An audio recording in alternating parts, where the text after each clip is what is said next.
Então vamos lá, vamos iniciar a nossa gravação do grupo de estudos. E esse grupo de estudos hoje nós estamos trabalhando o tema Para que o amor dê certo. E o tema nosso específico da noite de hoje é traição, né? Traição. Quem aí já passou por isso sabe que é uma dor muito latente, muito difícil da gente lidar. Eu particularmente, que eu saiba, nunca fui traída, mas me senti traída durante muito tempo da minha vida. Por quê? Por lealdade.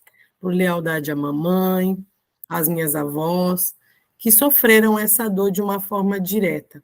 E de uma forma indireta, bem ou mal, isso acaba também nos atingindo. Então vamos lá. Quem aí acha que traição é falta de caráter? O Márcio colocou aqui que o amor é amor incondicional. Isso, o amor incondicional. Que é um amor que, para a gente chegar nesse nível, é muito difícil, gente. Né? A gente tem que estar muito iluminado, porque, bem ou mal, no nosso coração, na nossa mente, principalmente, a gente acaba sempre colocando algumas condições. É difícil eu amar uma pessoa que me maltrata. Quando é um filho, alguém que existe algum outro tipo de relação mais, como é que eu vou te falar, mais forte, é uma coisa. Agora, eu amar aquela pessoa que eu estou passando ali na rua, eu tratar ela com todo aquele amor no meu coração, de forma incondicional, é realmente algo que eu quero, né, na minha humilde opinião, que só Jesus mesmo conseguiu. Eu acho que nessa existência eu ainda não vou conseguir, não, e eu não sei se alguém consegue, mas é algo que a gente tem que estar buscando. Pelo menos amar incondicionalmente a gente e aquelas pessoas que estão mais próximas já é um grande desafio. E Lauren levantou a mão aqui. Quem aqui, né, que eu perguntei quem aqui acha que traição é falta de caráter. Então, hoje nós vamos desmistificar tudo isso. Não vou dizer para vocês que sim e não. Envolve um pouco, sim, de caráter, sim, mas muitas vezes não é isso que acontece. Eu diria até que na maioria das vezes não é isso que acontece, tá? Disso eu digo não só por questão de atendimentos de clientes, de várias situações, de colegas de trabalho, de trocas que trabalham há muito tempo com isso, que também atende muita gente, porque assim, tem coisa que a pessoa só vai contar no consultório com a gente, né, na sessão, porque é algo muito íntimo. Então, eu diria que a maioria não é falta de caráter. E quem vocês acham que trai mais? O homem ou a mulher? Quem que vocês acham aí? Coloca aí no chat o que vocês acham. Quem trai mais? É o homem? É a mulher? O que vocês acham? Nos dias de hoje, vamos pensar nos dias de hoje. Quem que trai mais? Será que é o homem? Será que é a mulher? Hein? O que vocês acham? Coloca aí, gente. Abre o microfone, coloca no chat. Eita, todo mundo quietinho, ninguém quer arriscar, né? Ninguém quer arriscar. Então, vamos lá. Mesma coisa eu vou dizer. Dentre estudos, compartilhar com vários colegas que trabalham nessa área de relacionamento, os meus próprios atendimentos com os meus clientes, eu diria que, hoje em dia, no mundo de hoje, tá muito parado. Tá? Qual que é a diferença quando nós mulheres, pensamos que os homens traem mais do que nós? Qual que é a diferença? A diferença é que para um homem falar que traiu não é algo tão vergonhoso como para uma mulher. Então a mulher ela vai esconder até da própria sombra. Agora o homem, tem homem que até gosta de contar para os amigos, para contar vantagem, sabe? Eu tenho amigo que até gosta de contar, conta até para a gente que é mulher, imagina para os amigos homens. Então, a gente tem que perceber que nós fomos nós tivemos uma construção histórica onde que a mulher, o papel da mulher, isso é algo muito vergonhoso. E para o homem, até em algumas religiões, não é nem religião, não, é algumas regiões, né, algumas culturas, perdão, achei a palavra.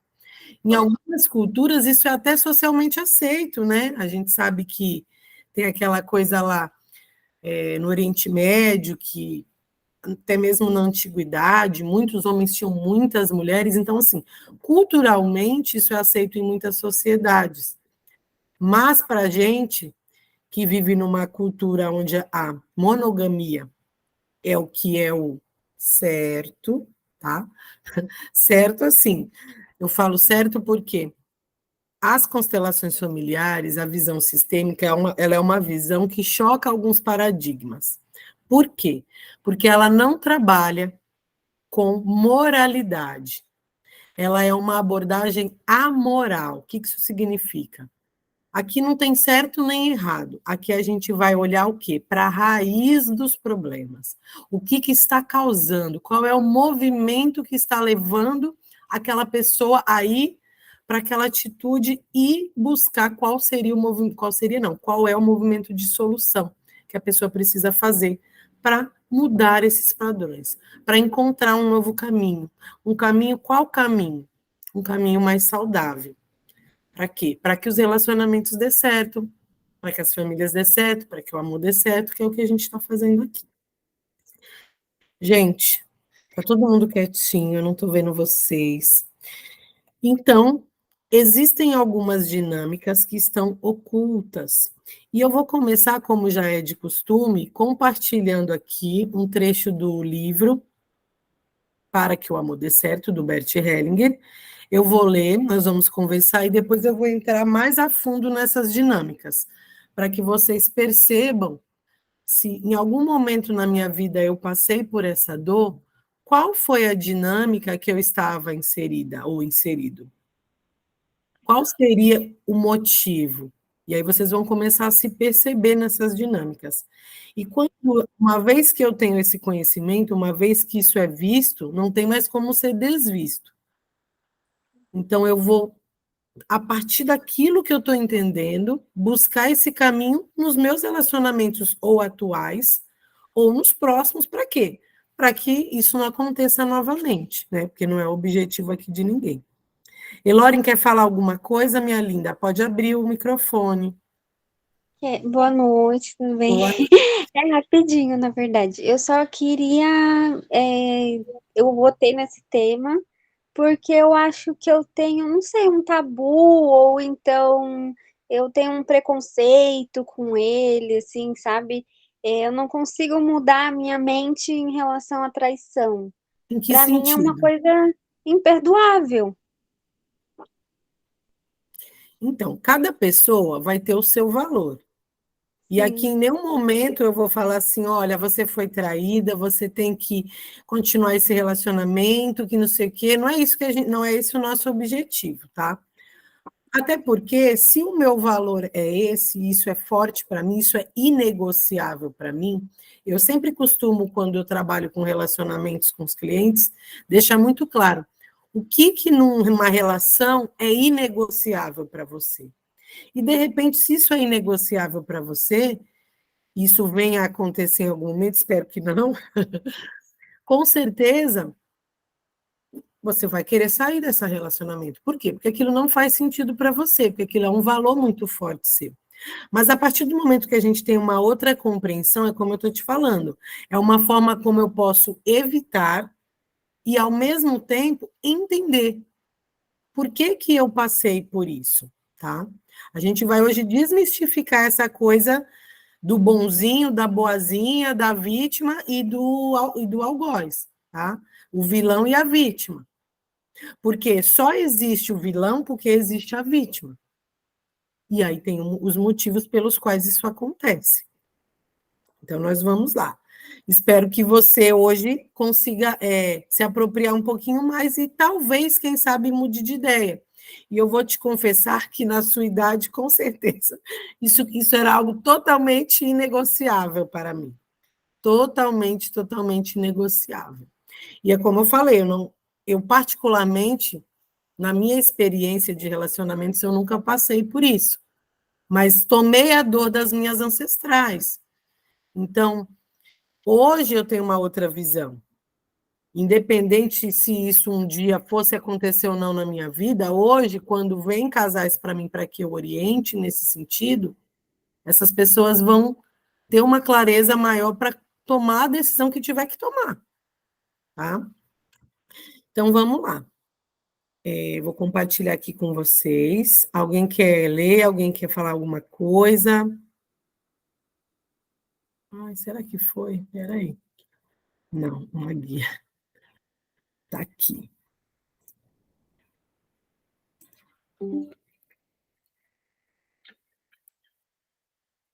Todo mundo está vendo? Faz um sinalzinho aí para mim, se vocês estão conseguindo ver. Não? Então, vamos lá, vamos começar. O tema é fidelidade e infidelidade, o adultério. Vamos ver o que Bert fala sobre o adultério. Ah, obrigada, Silvia. O adultério. E aqui ele vai trazer, como eu falei para vocês, esses livros do Bert, ele trabalha muito com o trabalho que ele fez com casais. Ele tem um vasto trabalho com casais. Então, tem muito que foi transcrito da terapia que ele fazia com casais. Então, está aqui. Durante uma terapia de casal, marido. O problema é que eu, há 9 meses, cometi adultério. Bert Hellinger. O que é isso? Marido.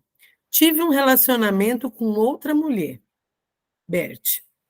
O conceito de adultério é perigoso. Por isso confrontei você desse modo. A questão é: você teve um relacionamento com uma outra mulher. Essa descrição é sem avaliação. Adultério implica uma avaliação e não sabemos se isso é oportuno. Se procedermos sem essas avaliações, podemos encontrar mais facilmente uma solução. Bert para a mulher. O que você diz disso? Mulher. Senti-me muito mal quando fiquei sabendo.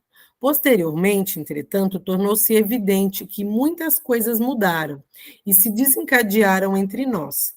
E agora, o que existe entre nós está mais forte. Bert, exato. Talvez tenha sido necessário para fomentar o relacionamento. Quando observamos independentemente dos julgamentos morais e olhamos somente para o efeito, isso tem, muitas vezes, um significado totalmente diferente. Abordo esses assuntos dessa maneira, sem julgamentos morais. Vou continuar aqui só um pouquinho para que isso comece a fazer um pouco mais de sentido para a gente. A fidelidade deve resultar do amor. O que há de tão grave quando alguém tem uma outra relação? Na verdade, o que fica lesado? Às vezes, o inocente comporta-se como se tivesse o direito de conservar o outro para sempre. E isso é uma presunção. Em vez de tentar ganhar o outro para si por meio do amor, ele o persegue. E então o outro ainda deve voltar? Já não pode mais fazer isso, quando o inocente vingou-se acima das medidas. O culpado não pode mais voltar. Portanto, eu advogo pelo tratamento mais humano e pela moderação. Tenho um grande respeito pela fidelidade, mas não por tal fidelidade. Ela tem de resultar do amor. Muitas vezes tem-se a pretensão. Eu sou a única pessoa que pode ter significado para você. Entretanto, frequentemente, chega-se a uma situação em que se encontram outras pessoas importantes. Neste caso, o outro não tem direito de persegui-lo. Ele deve respeitá-lo, assim como é. Talvez exista uma boa solução para todos. Esta virada positiva existe somente por meio do amor. Então, aqui, ele já começou a pôr um pouquinho o dedo na ferida, né? O Bert fala o quê? Que muitas vezes a gente vai para um relacionamento num sentimento de posse. A gente quer ser o bonzinho, aí a gente faz de tudo para aquela pessoa. E aqui eu vou trazer algumas dinâmicas tá? Depois a gente vai falar mais aqui no texto. Algumas dinâmicas que estão por trás das questões de traição. E uma das dinâmicas, ela vem de uma das leis sistêmicas, que é, a gente já comentou um pouquinho sobre isso aqui também, em outros encontros, que é a lei do equilíbrio. Então, quando eu vou para uma relação, já querendo ser boazinha, entenda que toda relação ela é uma relação de troca. Quando eu vou para uma amizade, quando eu vou para um relacionamento, principalmente um relacionamento de casal, ele é uma relação de troca. Eu dou, eu recebo, eu dou. Precisa haver uma troca. Quando essa troca é desequilibrada, o outro começa a se sentir muito em débito, e aí acontece de este desequilíbrio. Por quê? Porque quando eu dou muito, eu me sinto acima. De uma forma inconsciente, é como se eu não permito receber do outro. O que você tem, inconscientemente é como se eu falasse: o que você tem para me dar não serve. E aí a gente vê um monte de dinâmica na vida real.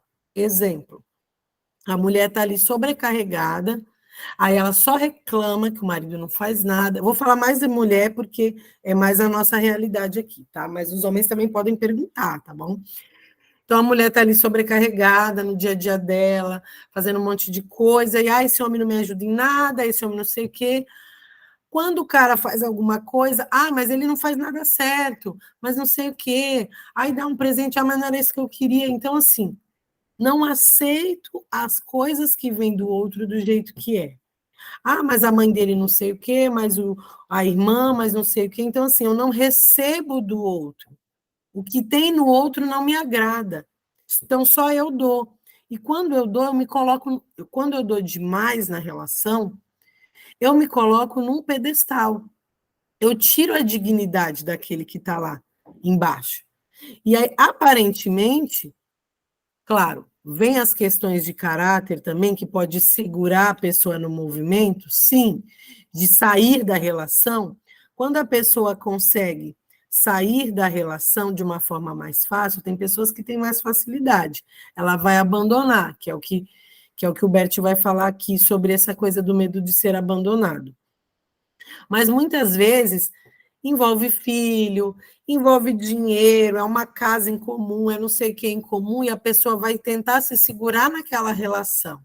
É a sociedade, é o que os outros vão falar, é o que os outros vão pensar, e nisso, aquele relacionamento que já está ali praticamente falido, porque uma coisa eu te digo, um relacionamento que está saudável, que está com a sexualidade em dia, que está 100% ali nas trocas, gente, não tem espaço para traição.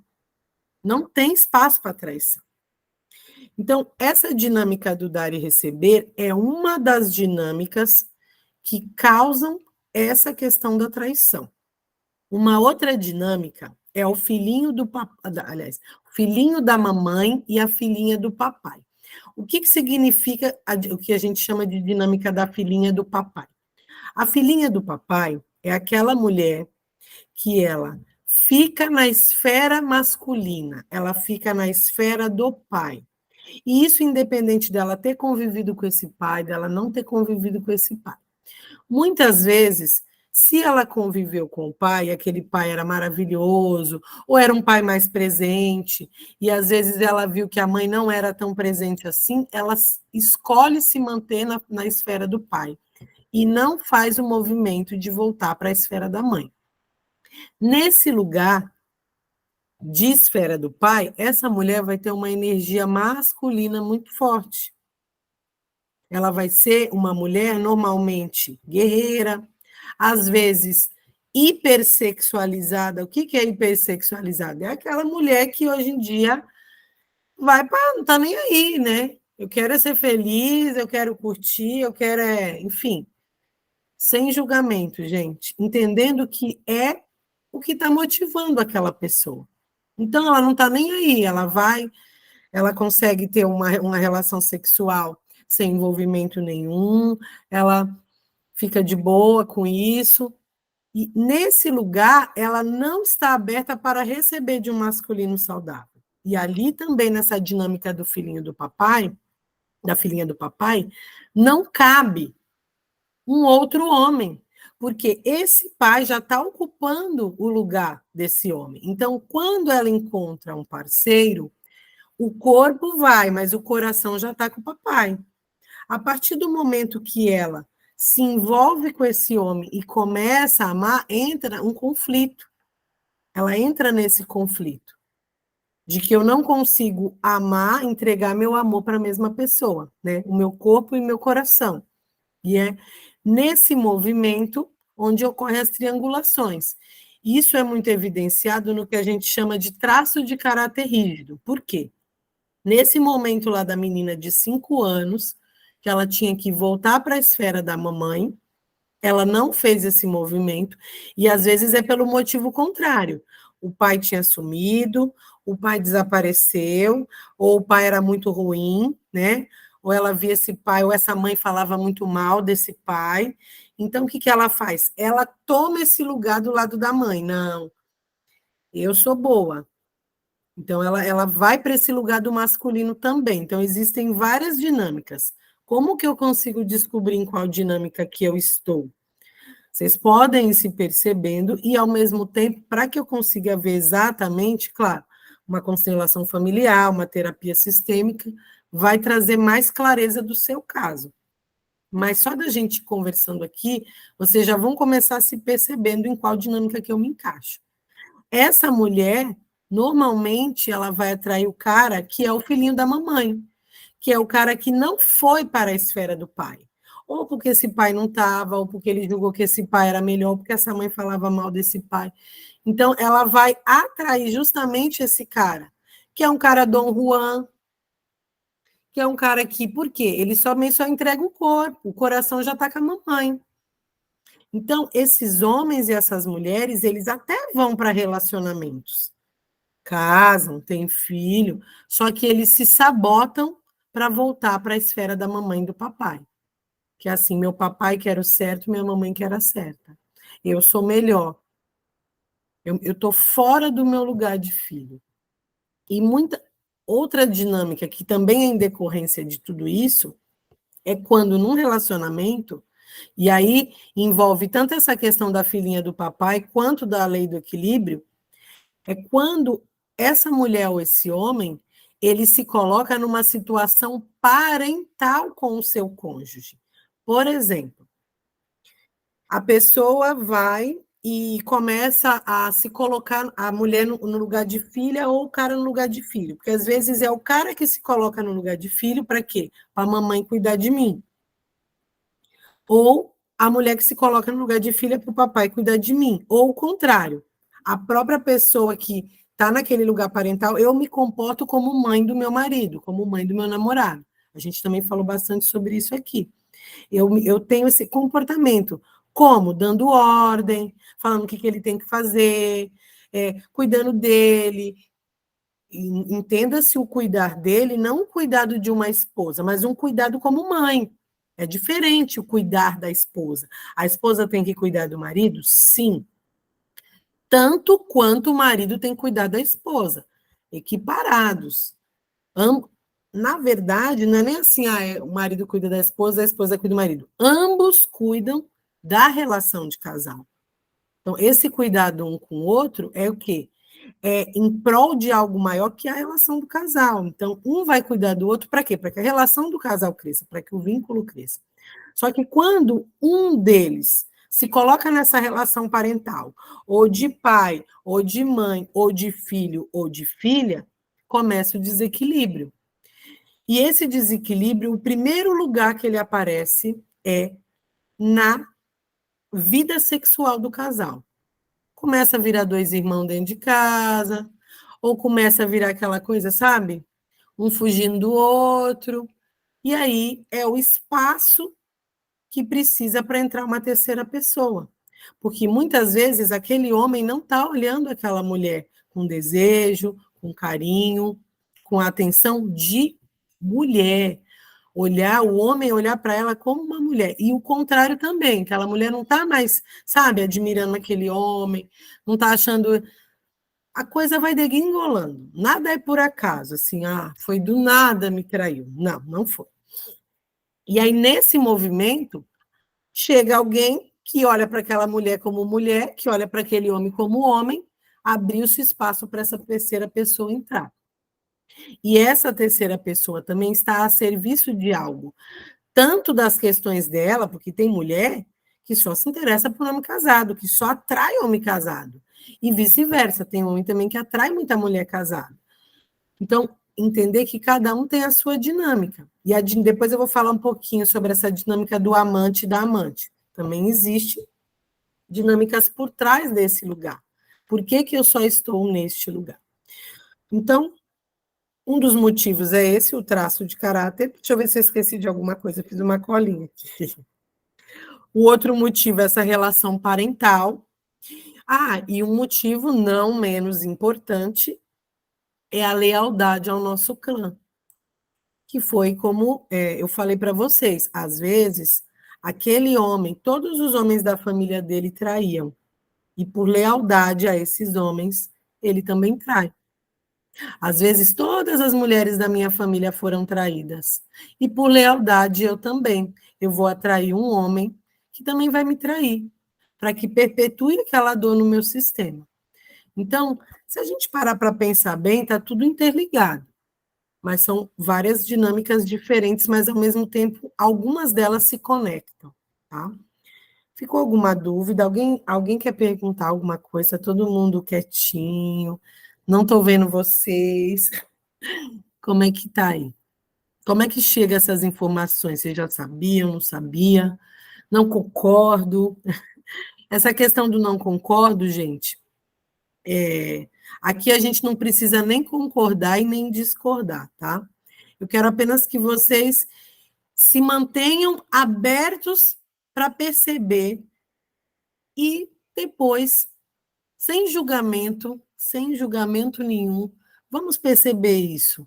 Se faz sentido, se não faz sentido, como que eu percebo isso no que já aconteceu comigo, se eu já fui traída, se eu já fui traído, qual foi o espaço de troca, qual foi o espaço de troca que eu percebi. Um dos motivos também que vem em decorrência dessas dinâmicas que eu falei, gente, e já falei também nos nossos outros encontros, eu vou bater nessa tecla em todos os nossos encontros de relacionamento.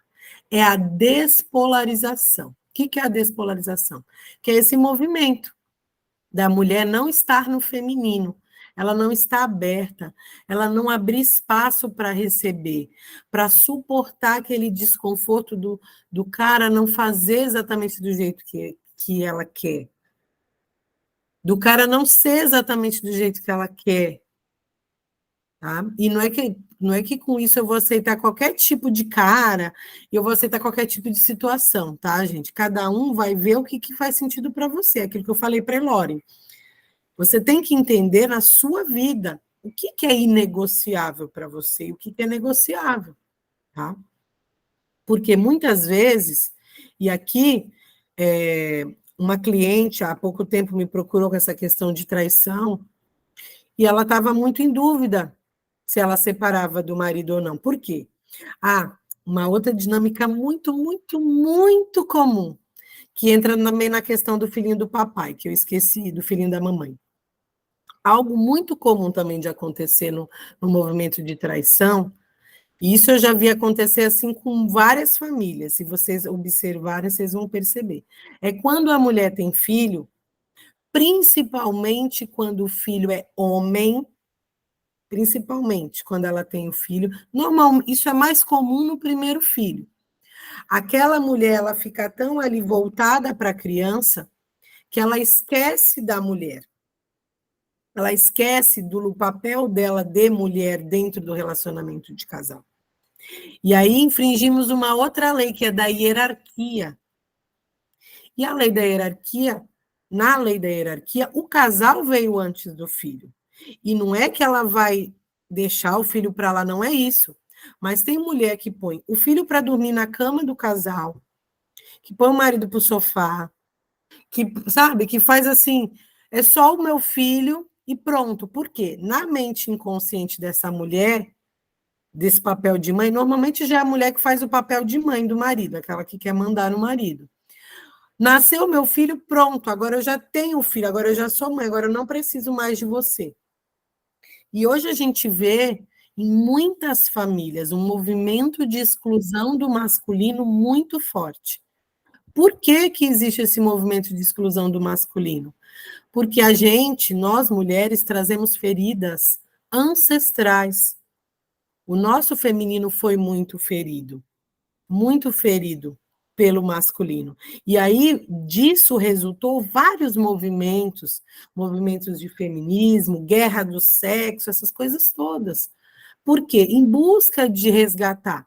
Só que eu, Kelly, aqui é a minha opinião, eu acredito que o caminho do resgate é o amor. E o amor, ele pode começar dentro da nossa casa. Aliás, ele pode não, ele deve. Primeiro eu tenho que cuidar da minha casa, depois eu vou cuidar lá fora. Começa o quê? No meu movimento de mãe com meu filho.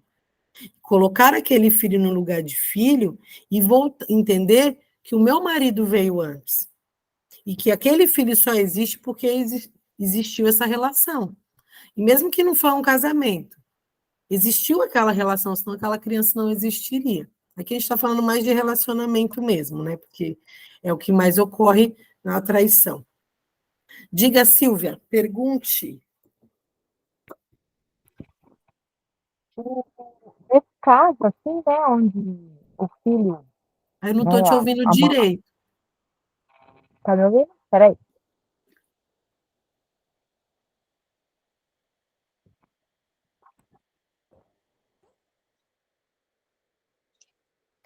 Tá me ouvindo? Agora sim.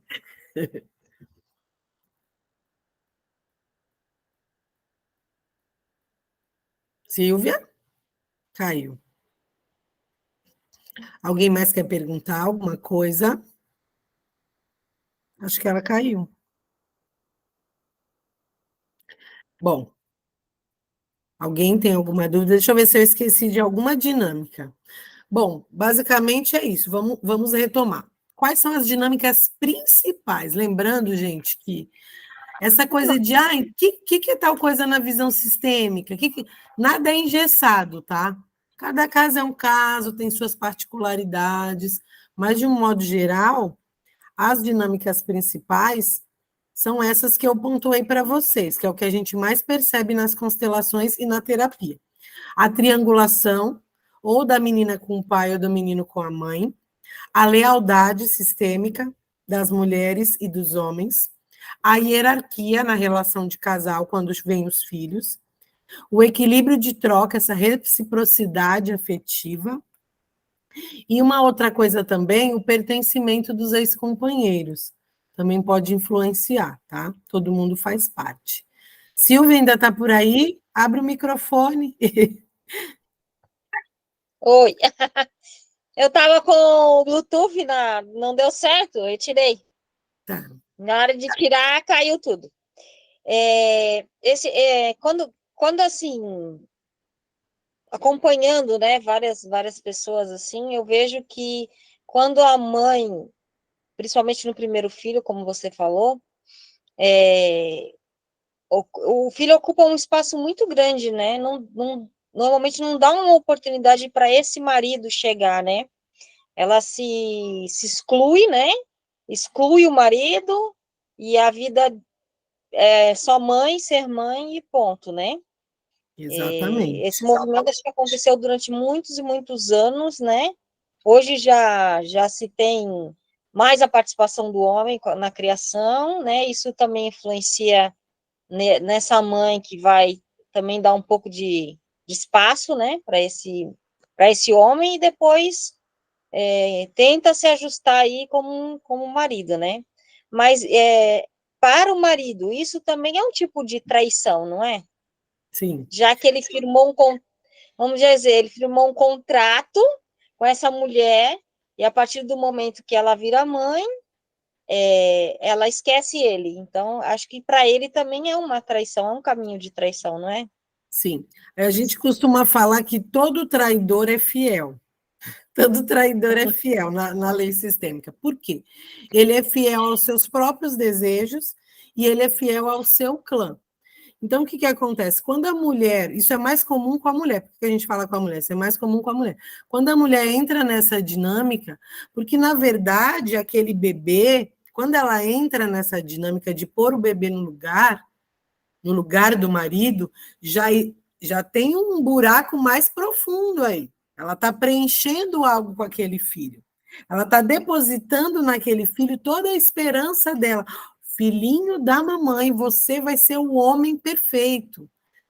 E isso, quando a gente é marinheira de primeira viagem, e não tem orientação e não tem apoio, como você pontuou aqui, muito importante, hoje muitos homens dão esse suporte, nem todos, mas grande parte hoje já dá esse suporte. Isso é muito importante, porque ao dividir essas tarefas, essa mulher pode entender que, além dela ter vários papéis, e naquele primeiro momento, o bebê de fato requer muito mais atenção. Então, se ele pode dividir com os dois, isso daí vai ficar mais leve para ela. Para quê? Para que ela esteja disponível para ser mulher. Porque quem é mãe aqui sabe como é que é complicado quando a gente tem um filho. A gente é só mãe mesmo no começo. É 24 horas por dia mãe. Parece que a nossa vida acabou, né, no início. Hoje, as mulheres já conseguem fazer esse movimento, porque hoje a gente tem muitas facilidades, né? Hoje a gente tem muitas coisas que nos ajudam. Pessoas, uma rede de apoio, um suporte. Mas isso sim é um movimento de traição. Um movimento de traição muito comum também é quando, às vezes, a pessoa ela não pôde viver um ex-relacionamento. Vamos supor, eu tinha um relacionamento e, por algum motivo, eu tive que terminar aquele relacionamento. Isso era muito comum antigamente, tá? Que os pais faziam terminar os relacionamentos e a pessoa, por algum motivo, ela não, aqueles dois queriam estar juntos, aquele amor, e por algum motivo eles não puderam estar juntos. E aí depois cada um vai para uma relação. Só que no meu coração eu já amo, por isso que eu falei, a questão com os ex-parceiros também. No meu coração, eu amo aquele lá, que eu não pude viver aquele amor. Então, eu já entro numa relação traindo a pessoa. Não fisicamente, mas emocionalmente eu já estou traindo. E energeticamente, gente, isso daí reverbera no campo. Campo é isso, o campo é o que a gente não vê, o campo sistêmico, né? É aquilo que a nossa energia emana. Então, aquela pessoa já entra na relação se sentindo traída. E como que ela vai equilibrar isso? Traindo. Ela vai trair também. Porque, na verdade, eu já estou sendo traído. Que aí tem essa dinâmica com os ex-parceiros ou com o papai ou com a mamãe. Meu amor é só mamãe, meu amor é só papai. Então, eu já estou traindo, já entro traindo no relacionamento. Porque é aquilo, meu coração já pertence a outra pessoa. Então, desculpa, Kelly, te interromper. Nesse caso em específico, que a pessoa, vamos dizer, teve um relacionamento, gostava muito daquela pessoa, não deu certo, ou não foi impedido, né, como era antigamente, e ela começou um novo relacionamento. Essa função também que ela faz, de estar ligada a esse ex-companheiro, ela tem uma raiz mais profunda? Dependendo do caso, sim. Acho que foi na nossa aula passada ou na outra que o Bert Hellinger ele fala que os primeiros relacionamentos eles têm uma raiz mais profunda. O primeiro amor, ele marca muito. E aí, por conta disso, o outro relacionamento não pode dar certo? Pode. Só que eu preciso trabalhar isso no meu coração, dando um lugar para esse primeiro, liberando ele e me liberando. Para quê? Para que o outro tenha o seu lugar. Imagine uma dança das cadeiras. Sabe a dança das cadeiras? Se alguém já sentou ali naquele lugar, está sentado, não tem como sentar, eu vou ficar de fora. Verdade. Só que se eu tenho, a tua cadeira é essa, é a número 1. Eu te dou essa cadeira para você. Só que agora você libera o espaço para outro, aí põe mais outra cadeira ali. Mas a sua está aqui. Essa dinâmica, sim, acontece também quando o casal foi muitos anos casado, né? E aí tem um rompimento, porque quando separa, normalmente a separação é para um, né? O outro demora um pouco para processar aquilo ali, até porque, por mais que viva um relacionamento complicado, com muitas Cada um alterações, tem né? suas questões, cada um vai ter seu. O relacionamento vai sempre terminar para aquele que deu basta, vamos dizer assim, não, acabou e eu tô indo, né? Por mais doloroso que seja. Isso também cabe nessa situação, né? Onde Também. eu me Tem um, permitir de dar ó, tá pessoa, assim né? de mulher, tá assim de mulher que tá casada com o ex até hoje, que não vagou a cadeirinha do cara. E como é que ela não vaga a cadeira do cara? É fácil você saber, muito fácil. Tem homem também, tá, gente? Por favor, os homens aqui percebam que é a mesma coisa do outro lado. Como é que a gente sabe? A mulher mete o pau no ex, já separou do cara há 10 anos, mas ainda fala mal do cara, porque que ele trate, porque que ele não sei o quê. Meu, ele está ocupando ali a cadeira ainda. Entende que ela não virou a página? Ele está ali, aí não arruma ninguém. Eu, quando arruma, só arruma o traste. Por quê? Porque ninguém pode ocupar meu coração. Então, ela já vai nesse movimento. E é onde que a gente vê tantos e tantos e tantos casos. Eu tenho certeza que vocês conhecem alguém. Tenho certeza que vocês conhecem alguém. Então, faz sentido para vocês isso que está chegando de informação? Eu sei que algumas pessoas aqui já sabem, outras é novidade. Alguns conhecimentos a gente já vem abordando aqui para que isso vá se complementando cada vez mais, para que eu vá entendendo e voltando para o meu lugar. Trabalhar o meu feminino é a base de tudo isso. Por quê? Eu trabalho o meu feminino com a minha mãe, voltando para o meu lugar de filha, eu trabalho o meu feminino também dando esse lugar para o meu pai, para minha mãe, sem julgamento. Porque enquanto eu julgo papai e mamãe, eu também vou julgar as outras pessoas. Né? Se eu julgo os primeiros que me deram a vida, imagina os outros. E toda vez que eu julgo alguém, eu me vinculo. O Bert, ele fala, não sei aqui em qual texto, qual livro, qual texto, que a partir do momento que eu julgo, eu me vinculo àquela situação. Então, enquanto eu estou ali reclamando daquele relacionamento que passou 10 anos, e eu estou presa naquela situação, eu não me libertei. Eu não libertei o outro e também não me libertei. Ok? Vamos continuar aqui. Ah, Elore, pode falar, Elore. Eu tô achando que essa nossa aula hoje vai dar umas 2 aulas, porque tem muita coisa. Tem muita coisa. Pode falar, Elane. Eu queria entender essa parte aqui. Não estou te ouvindo. Agora sim. Tá? Sim. Quando você fica nessa relação de a mãe tá cuidando do marido, né? Então não fica uma esposa e marido, né? Fica a mãe cuidando do filho. E aí isso passa de geração, assim, vai para as outras gerações, né? Como eu saio desse movimento, né?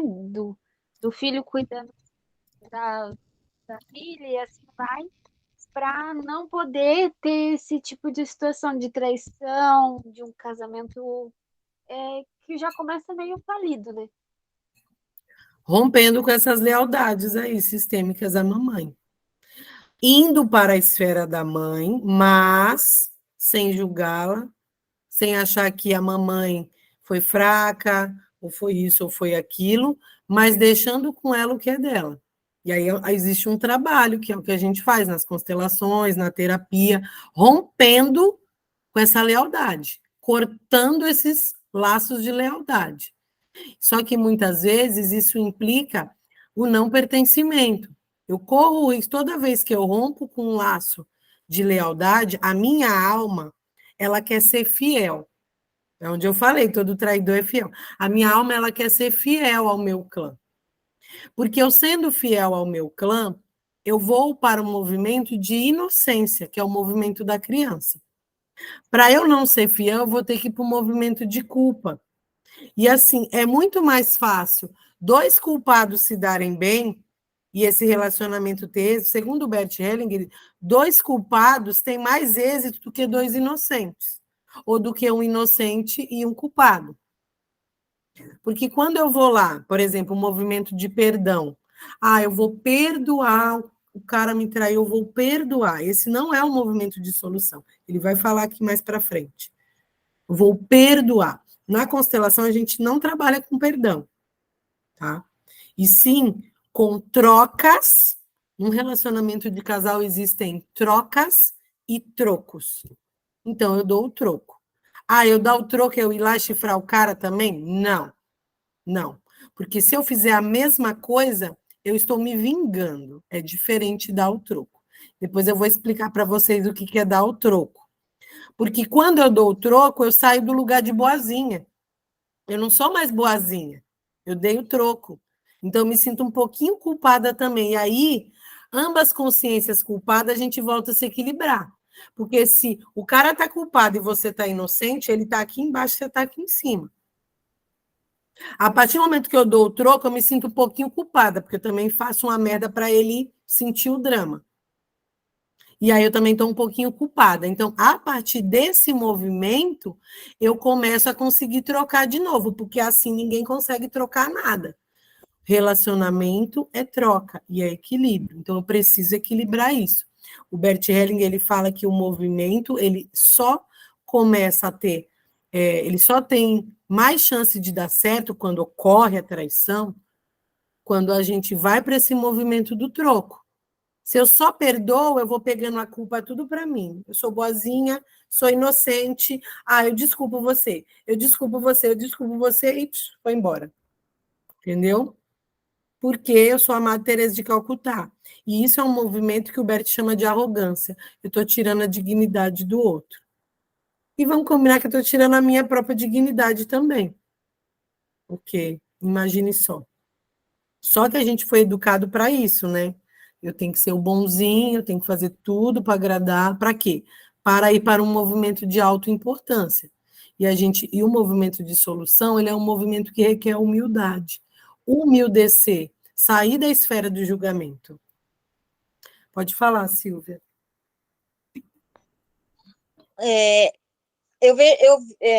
Percebendo, né, mediante a leitura, as questões que você trouxe, eu vejo um caminho evolutivo, né? Uma evolução, né? Exatamente. Tanto sentimental quanto espiritual, né? Mas um casal se une não é por acaso, gente. Para que a gente vai unir? É só prazer e alegria? Claro que não. Um casal se une exatamente para evoluir. E é muito mais fácil a gente, igual ter filhos, estar num relacionamento. É muito mais fácil para alguém que hoje em dia se fecha para o amor. Não, eu não quero. Né? Eu não quero me relacionar mais com ninguém, isso não é para mim. Aí eu me fecho na minha. Porque isso daí é o quê? Eu não estou pronta para trocar. Porque trocar, eu dar algo e esperar no vazio. Sustentar aquele vazio de espera, porque a mulher, o movimento do feminino, ele é um movimento de espera. É uma das características do movimento feminino. É vazio, para quê? Para poder ser preenchida, e ele é um movimento de espera. A gente espera 9 meses. A natureza, ela tem toda uma... Não vou entrar agora nesses detalhes todos, mas ela tem toda uma conjunção de perfeição em todos os sentidos. Então, o nosso movimento de feminino é esse. Eu espero, eu abro um espaço vazio dentro de mim, para quê? Para poder receber, para ser penetrada. E é um penetrado no sentido amplo da palavra, de recebimento do feminino. Só que eu fiz Por isso o conto de fadas, né, Kelly? Por isso o conto de fadas, né? Onde a realidade... Mas o conto de fadas, ele entra na neurose. A mulher, tem um cara que eu gosto muito, que é o Scudler, que ele trabalha com relacionamentos, e ele fala de 2 dinâmicas de neurose, isso é uma neurose, tá? Que é a dinâmica da princesa, que é o quê? A mulher tem na cabeça dela que o homem dos sonhos é aquele. Tem que ter isso, isso, isso, isso, isso. Aí ela encontra um cara que deu check. Check, check, check. Ah, achei meu príncipe. A partir do momento que ela achou esse príncipe, pronto. Ela vai fazer de tudo para manter aquele cara. E aí ela vai fazer o possível e o impossível e não vai conseguir, porque isso não é verdade. A gente trabalhou aqui a dinâmica do homem ideal e do homem real. Isso não é verdade, isso não existe. Em contrapartida, o homem ele vive uma outra neurose, que é a neurose do harém, de que ele nunca vai ser feliz com uma mulher só, porque ele tem que ter várias para estar preenchido. E, de fato, o homem ele vai precisar trabalhar esse feminino dele, e quando ele está muito bem resolvido, um homem saudável, com uma mulher saudável, ele vai entender e ele vai encontrar nessa mulher, ele vai conseguir se preencher dessa mulher com o fato de que ela pode exercer todos esses que a gente chama de arquétipos, todos esses arquétipos da mulher. Porque nós temos isso, a gente pode ser mãe, a gente pode ser amante, a gente pode ser a companheira, a gente pode ser a profissional, a gente pode ser a mulher, sabe, sensível, a gente pode ter vários arquétipos, que uma mulher só pode viver tudo isso dentro de uma relação, mas quando ela está saudável, e quando o cara está saudável. Porque quando o cara não está saudável, ele continua na ilusão. É a ilusão da mulher, da princesa, é a ilusão do cara de ser o sheik lá do harém. E isso é o quê, gente? Comportamento infantilizado. Isso aí são crianças, só no corpo de adulto. E hoje em dia a gente tem algo que mexe muito e contribui para as nossas neuroses, que é o quê? Um excesso de dopamina. O que é um excesso de dopamina? Por exemplo, para o homem, um homem que tem hábito de... como é que fala? Pornografia, se ele não fizer um tratamento, dificilmente ele vai conseguir ter uma mulher só. Porque ele já veio de uma neurose, é uma pessoa que tem um distúrbio. E aquilo ali traz uma dopamina tão forte para o cérebro que nenhuma mulher vai conseguir sustentar aquilo. Porque um relacionamento de casal é algo tranquilo. As borboletas no estômago é só no começo, gente. Só que tem gente que está tão viciada em dopamina e adrenalina que na hora que chega na parte calma e tranquila, ela não suporta. Ela arruma treta para sair da relação. Porque o vício dela na dopamina está tão alto que aquilo ali não é relacionamento para ela. Ela acha aquilo sem graça. Ah, não gosta mais de mim. Ah, não sei o quê. Tá entendendo? Porque o amor é um segundo estágio, é onde o Bert Hellinger fala. O amor, que é um amor sólido, é o amor à segunda vista. Qual é o amor à segunda vista? Aquele que ultrapassou o período, né? O período que conseguiu sair dessa ilusão toda e foi para a realidade. Se eu cheguei na realidade, eu consegui trocar, sustentar tudo isso, as chances que isso vá para frente e dê certo é muito maior. Ok? Vou continuar aqui. Vamos lá. Não sei se vai dar tempo, tem muita coisa. Vamos lá. Eu vou ler tudo e aí no final a gente já conversa. Aqui, o medo de ser abandonado. Se um dos parceiros deseja abandonar o outro, chega-se frequentemente a reações singulares, difíceis de ser explicadas. O parceiro que será abandonado começa a sentir um medo mortal. Tem a sensação de que, justamente com o parceiro, perderá também a sua vida. Essa é exatamente aquela situação que a criança chega quando é repentinamente abandonada pela mãe. Entra em pânico e fica com um medo enorme. Quando se observa a expressão facial de adultos abandonados, pode-se ler nela se essas pessoas se encontram agora com um sentimento infantil. Que idade tem? Por exemplo, tem 2 ou 4 anos de idade. Por outro lado, se alguém tem sentimentos amadurecidos, nunca se encontra totalmente exposto. Ele sabe que a sua vida não depende da permanência ou da partida do seu companheiro. Se um parceiro se encontra intensa e frequentemente com sentimentos infantis, isso é um risco para o relacionamento. Às vezes, um parceiro diz ao outro: se você me abandonar, eu me mato, pois então a vida não tem mais sentido para mim. E com isso, o outro assume o papel de mãe, que deve zelar pela sobrevivência da criança. Com isso, ele deixa de ser um companheiro e, para ele, não existe outra solução senão abandonar a relação. A luta de um parceiro pelo outro frequentemente retira sua energia do medo da criança de perder a mãe. Assim, a exigência de fidelidade não se dirige, então, ao companheiro, mas à mãe. Também a fidelidade incondicional de um parceiro, principalmente quando é abnegada, é a transferência da fidelidade da criança pela sua mãe ao companheiro ou companheira. Então, ela tem em si algo irreal. Para que um relacionamento dê certo, é importante que cada um procure no outro um companheiro e não uma mãe. Na consumação do amor sexual, é importante que o casal se olhe nos olhos. Então, tem-se um homem e uma mulher à frente do outro. Pelo contrário, quando se fecham os olhos, podem emergir outras imagens. Gente, preciso comentar essa parte, que é muito importante.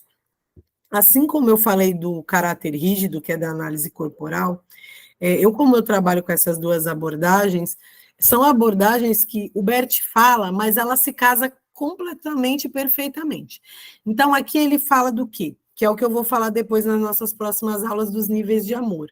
O primeiro nível de amor é o nível do amor do bebê para a mãe, onde o bebê precisa incondicionalmente daquela mãe.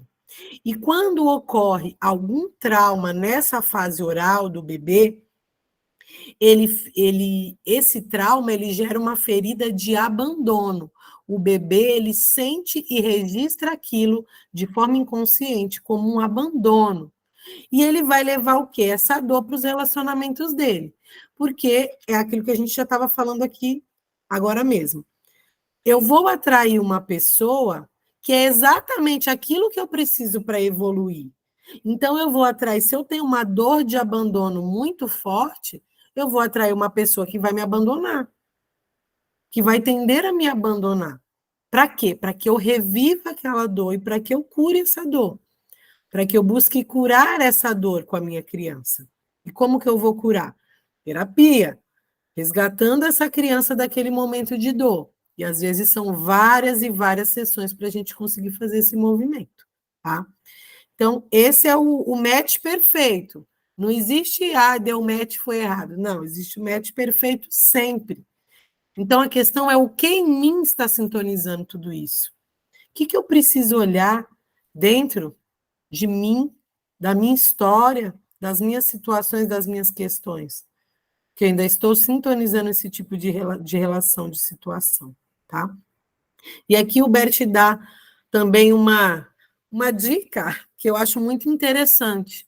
Quando um casal, no ato sexual, que ali é onde um homem toma uma mulher, a mulher toma o homem, ambos um toma um ao outro, olhassem nos olhos. Por quê? Porque quando fecha os olhos, dá motivos para que a nossa mente, que mente, vá devagar, vá para outras coisas. Então, olhar no olho do parceiro e da parceira é muito importante. Estimula e aumenta o vínculo do casal. Por quê? Mas por que não fechar os olhos? Porque quando eu estou de olho aberto, eu estou olhando, eu estou desejando aquela pessoa. Se eu não consigo manter meu olho aberto mais, que será? Por que será que isso está difícil? Será que eu estou conseguindo, de fato, tomar aquela pessoa como ela é? O meu desejo ainda é o mesmo por ela? Então, assim, olhem também para essas questões que são comportamentais, que isso também traz aí um pano de fundo, ok? Alguém quer falar alguma coisa? Ele vai entrar agora num assunto que eu achei bem interessante, bem interessante. Vocês vão, é algo que vai ser talvez surpresa para muitos. A confissão nas relações extraconjugais. Vamos lá. Quando alguém comete uma falta e confessa ao outro, então o outro tem de carregar as consequências.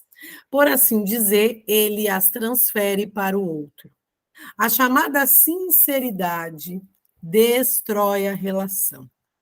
Segredos devem ficar guardados, também aqueles de deslizes.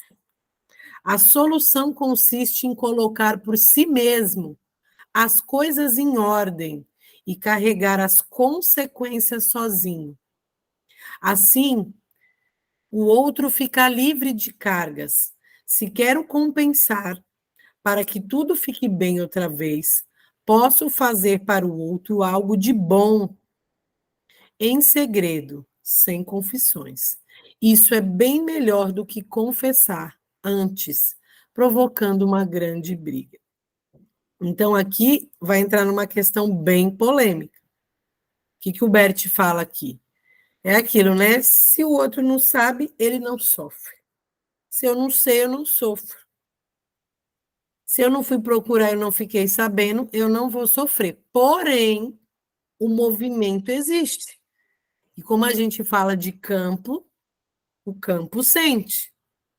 Então, aqui ele fala que mesmo que você não fale, para que esse relacionamento continue dando certo, precisa que haja um movimento de compensação.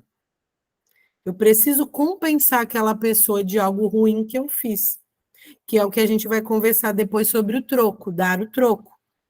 Como ela não sabe, ela não vai dar o troco, mas para que eu possa equilibrar isso, eu preciso aqui, ó, fiz uma besteira, fiz uma merda, então fiquei por baixo. Eu fiquei sujo e a outra ficou limpa, ou o contrário, né? Um ficou sujo, outro ficou limpo. Então, o que eu preciso? Ir lá, fazer algo para me limpar, fazer algo para compensar. Em segredo, que assim o relacionamento não tem tanta desgaste. Porém, no mundo de hoje, eu acho que isso é quase impossível, né? Acho que Bert Hellinger não tinha noção de quanto a tecnologia ia longe. Então, hoje é muito difícil, né, gente? Muito difícil. Eu tenho uma irmã que eu conheci aos 32 anos, que é fruto de uma relação extraconjugal do meu pai. Vocês acham que hoje em dia seria cabível? Tipo, muito difícil hoje em dia isso acontecer. Porque hoje a gente tem rede social, a gente tem smartphone, a gente tem tanta coisa aqui para ficar sabendo que é muito difícil. Mas antigamente isso era muito comum. E assim as famílias tocavam o barco. Tá? Alguém quer perguntar alguma coisa sobre isso? Quer falar algo? Então vamos continuar. O perdão de relações extraconjugais. Espera aí, alguém levantou a mão. Fale, Lore. Antigamente, eu acho que era muito comum isso por ser um ensinamento, né, que passavam para eles, né? Não, se você está casada, você tem que manter seu casamento. Você tem que continuar casada a todo custo, né? Sim. Então, era uma coisa normal. Ah, me traiu. Ah, tá tudo bem. Tá comum, tá tudo bem. Eu te perdoo, a gente tá bem, né? Então, E, na agora verdade, não tinha isso. Muitos relacionamentos, Elore, ficavam de fachada mesmo. Tipo, os homens continuavam traindo e as mulheres, tipo, se abstinham do casamento. Em muitos casos, ficavam só ali, dois irmãos dentro de casa, porque aquela mulher dependia do marido, cuidava dos filhos e não tinha mais sexualidade. Na minha própria família, a minha avó, ela tinha esse comportamento de, tipo, eu não quero nada, ele me sustentando, me dando dinheiro, tipo, ele que vai procurar na rua, no movimento de raiva, e não de resolver a relação. Por quê? Porque é isso que você falou, a mulher, naquele tempo, muitas estavam ali dependentes do homem.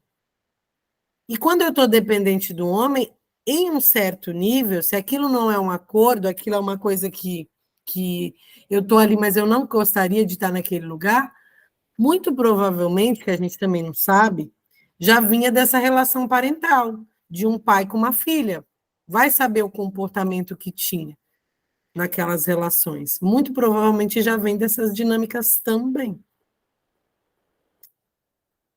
Quer colocar mais alguma coisa? Não, obrigada. Sim, Silvia, ainda acontece.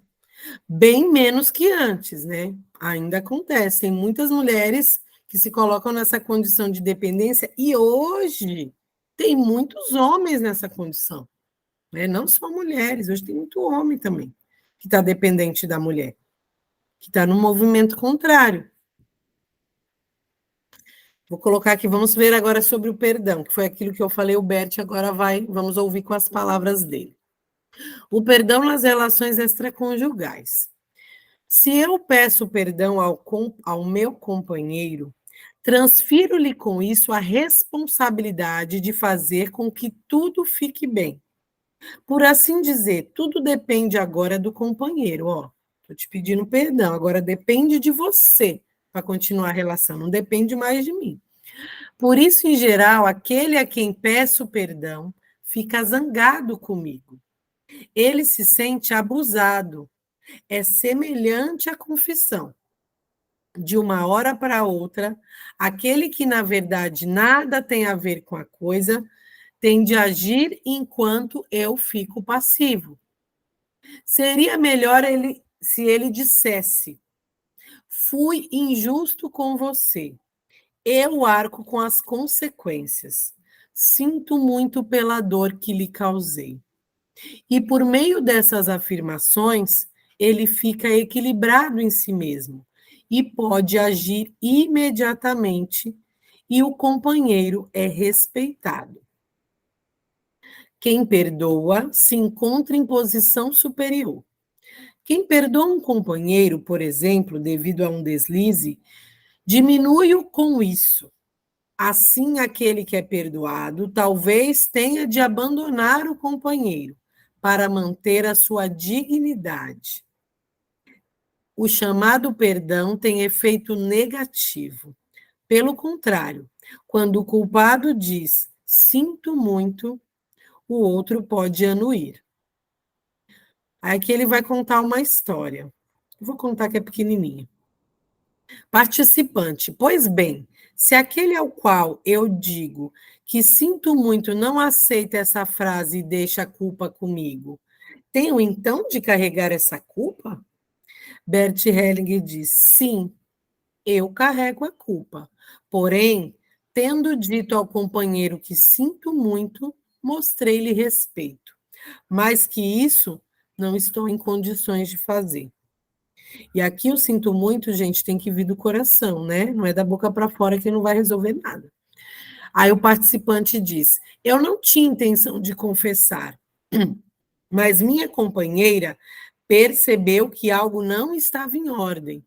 Insistiu durante longo tempo e com muita eficácia, até que eu finalmente confessei. Apesar de saber das consequências, eu não pude evitá-lo. Bert Helling. Alguns têm a consciência pesada e sentem a necessidade secreta de expiar por isso, de pagar por isso. Eles conseguem fazer com que todos os segredos.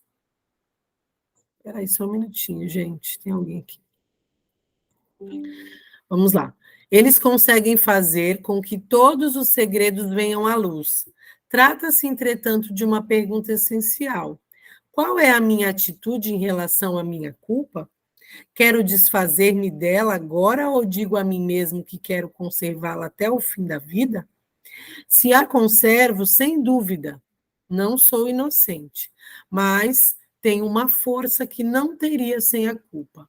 Então sou mais modesto e mais humano. Então aqui, quando ele fala do perdão, aquilo que a gente já falou. O sinto muito, primeiro, ele tem que ser verdadeiro. E a culpa, adultos carregam culpa. Então, se eu vou lá e me perdoa. E aí, agora eu vou falar novamente. Quem aí nunca viu um casal que...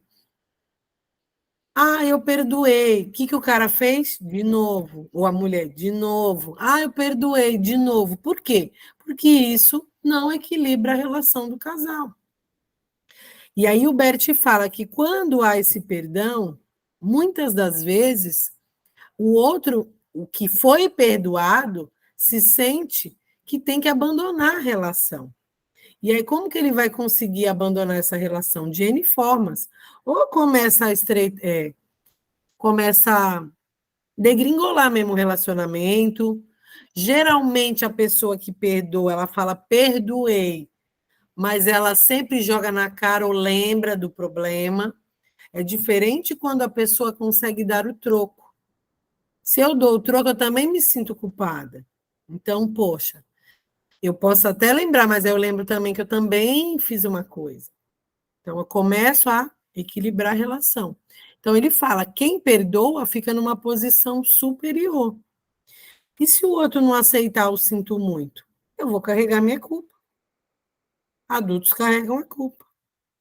Inocentes são apenas crianças. E está tudo certo. Só que aí ele diz: se é o outro que não aceita, eu sinto muito, eu carrego a culpa, mas esta culpa vai me trazer força. O que significa esse trazer força?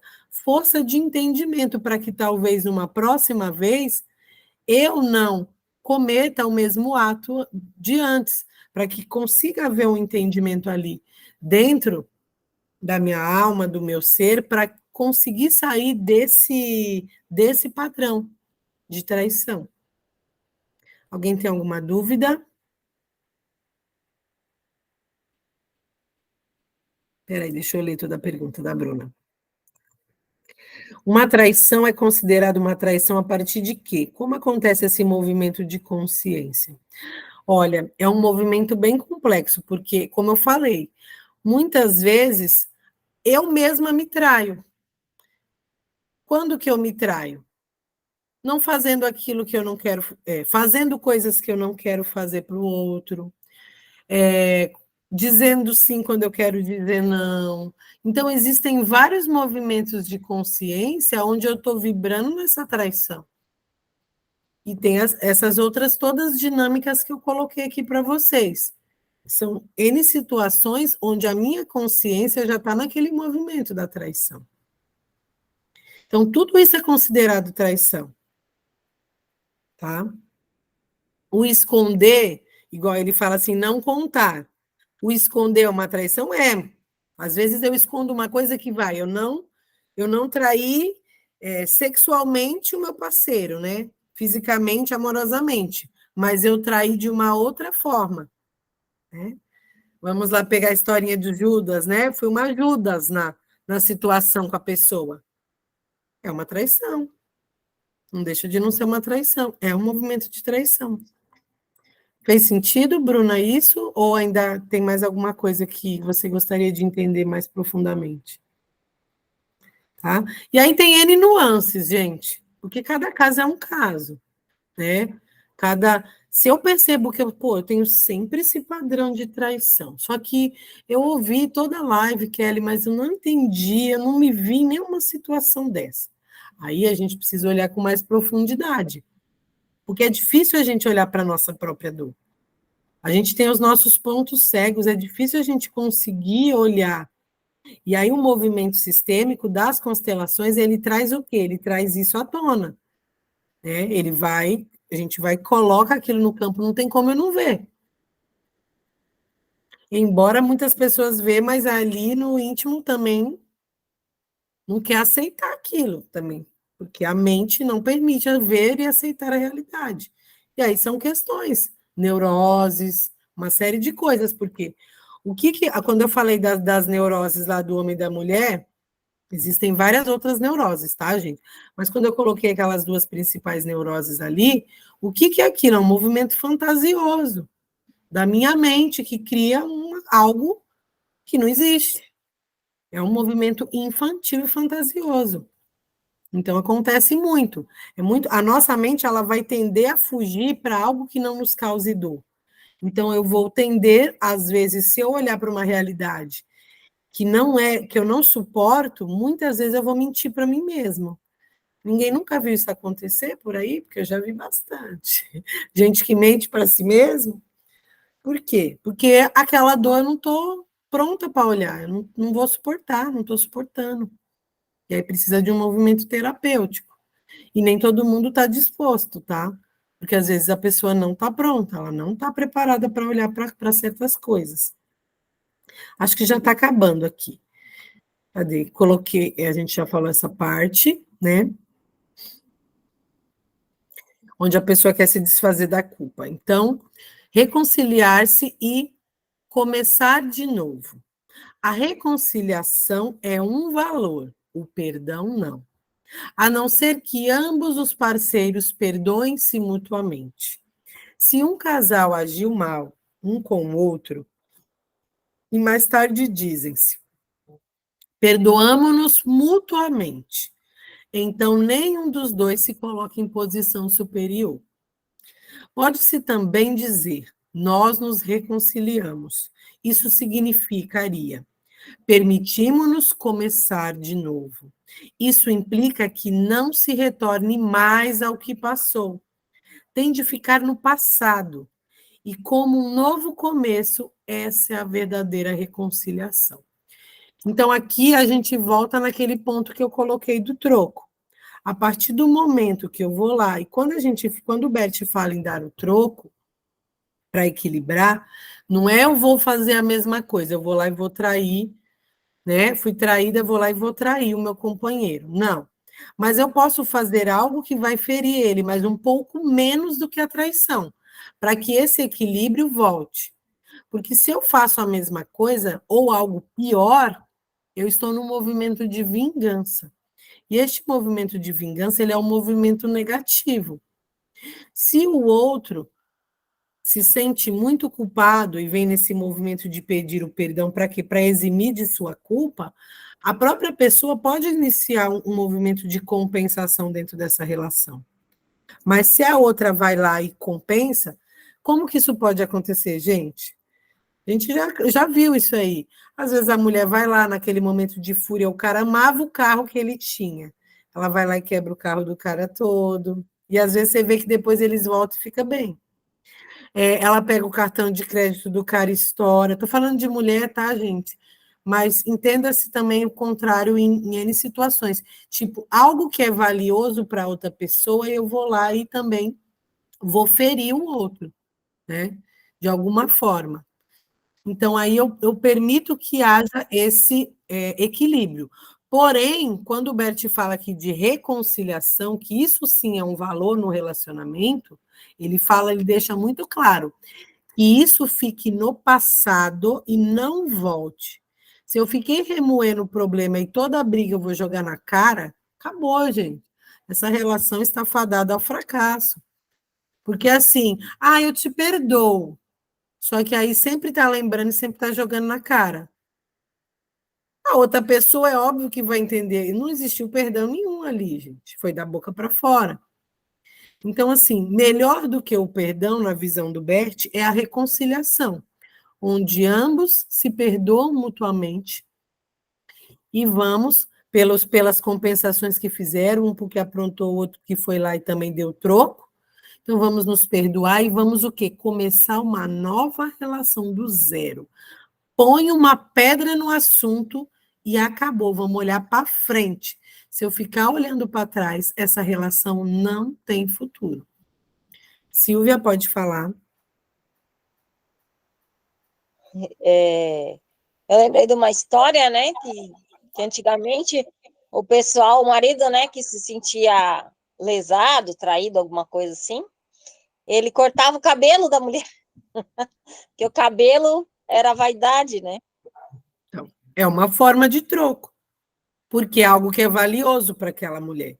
Né? Eu falei do carro, porque assim, eu já vi casal que a mulher tinha o fogo no carro do cara, e depois ficaram super bem. Sabe? Essa do cartão de crédito é muito comum, porque a mulher vai lá e, tipo, ó, agora tu se vira, tu me passou tanta raiva que agora. Ou então os dois tinham programado uma viagem, ah, agora eu vou, só que eu vou sozinha. Ó, eu vou passar uma noite na rua com as minhas amigas como solteira, e aí é o seguinte: você não tem nada que ver. Você não ficou a noite de solteira, você não viveu como solteira, também vou passar uma noite solteira. Só que aí, claro, ela não vai para o mesmo movimento de traição. Mas existe o quê? Um troco ali. O troco precisa ser dado. Por quê? Porque quando eu dou o troco, eu também estou culpada. Agora, dois culpados pode se entender. Agora, um culpado e um inocente, não tem como. Porque o inocente é a criança, o culpado é o adulto. Dois culpados não tem como. Tá? Alguém mais tem alguma dúvida? Eu acho que a gente vai finalizar por aqui. Isso. Em questão ao que a gente tinha que estudar hoje de conteúdo, deixa eu ver se tem mais alguma coisa aqui que eu coloquei nas minhas anotações que eu queria passar para vocês. Ah, uma das coisas que também fere o equilíbrio e que desgasta uma relação é que hoje em dia, além dessa parte que eu falei para vocês do excesso de dopamina e neuroses e coisas e tal, hoje existe também uma dificuldade em portais do relacionamento. O que são esses portais? As fases de evolução de um relacionamento. A paquera, o cortejo, depois evolui para um namoro, depois evolui para um noivado, depois evolui para um casamento, depois a chegada do filho. Então, tudo isso são portais de uma relação, onde em cada um desses portais a gente precisa entender que a gente vai para um outro nível da relação e que aquela relação não pode ser a mesma. Eu não posso agir do mesmo jeito que eu estava na paquera no casamento. É difícil. Em alguns momentos eu posso retomar algumas atitudes que foram importantes naquela conquista, sim, principalmente para o homem. Porque o homem, como é que eu vou te falar? O homem, para ele, faz sentido receber o afeto para ele, como é que eu vou te falar? Está fugindo a palavra agora. Para o homem, a conquista é o que motiva o casamento, o relacionamento. E para a mulher é o afeto. Então, é um pouco diferente. E nós somos diferentes, nós temos construções diferentes. Mais para frente eu vou trazer tantos níveis de amor, né, de evolução do amor, quanto essa questão de feminino e masculino, para que a gente entenda melhor tudo isso. Para que a gente vá para o nosso lugar de feminino e permita que o homem vá para o lugar do masculino. Essa semana eu lancei um desafio lá no grupo, e eu também sou uma mulher que eu tenho muita energia masculina, e eu tenho trabalhado muito o meu feminino, que eu sei que ainda é uma longa estrada até eu chegar onde eu quero, mas estou trabalhando nisso. E eu coloquei um desafio para vocês desacelerarem. E perceba o quanto é desafiador para uma mulher desacelerar. Esse movimento de ir para fora. Até o jeito que a gente anda, até o jeito que a gente faz as coisas. Aquele movimento de masculino. O nosso movimento é um movimento de espera. E é difícil para a gente esperar. Porque a gente não está mais acostumada com isso. A gente veio vindo num padrão em que foi se perdendo a nossa energia. Tá? Bom, eu acho que eu falei o que eu tinha que falar. E a gente vai para... Se alguém tem alguma pergunta, vamos lá. Alguém tem?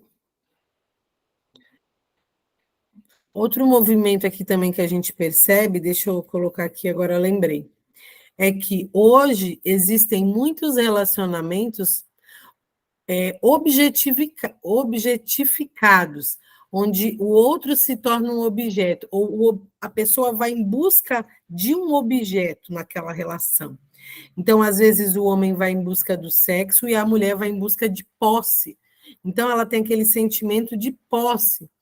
Pode acontecer o contrário, do homem estar no sentimento de posse e a mulher no sentimento de só sexo? Pode. Quando que isso vai acontecer o contrário? Quando ambos estão despolarizados. A mulher está numa energia masculina e o homem está na energia feminina. Então, nesse lugar, vai ocorrer também esse movimento de uma busca objetificada nas relações, tá? E, bom, alguém levantou a mãozinha aqui, peraí. Alguém levantou a mão? Não ouvi um barulhinho. Bom, o conteúdo que eu tinha para passar para vocês, assim, o principal era esse. E vamos agora para o nosso exercício. Vou fazer um exercício bem simples com vocês, para que a gente possa trabalhar essa questão da traição dentro da Oi, gente. Kelly. Oi, Bruna, pode Eu falar. mandei uma pergunta para Ah, você. tu mandou eu ouvir um barulhinho, mas Acho que aqui. foi por isso que você ouviu. Ah. E quando há um pulo nessas fases do relacionamento, quais as consequências? Então, principalmente no casamento, vamos supor, for morar junto. Eu vou trazer depois isso de uma forma mais profunda, tá?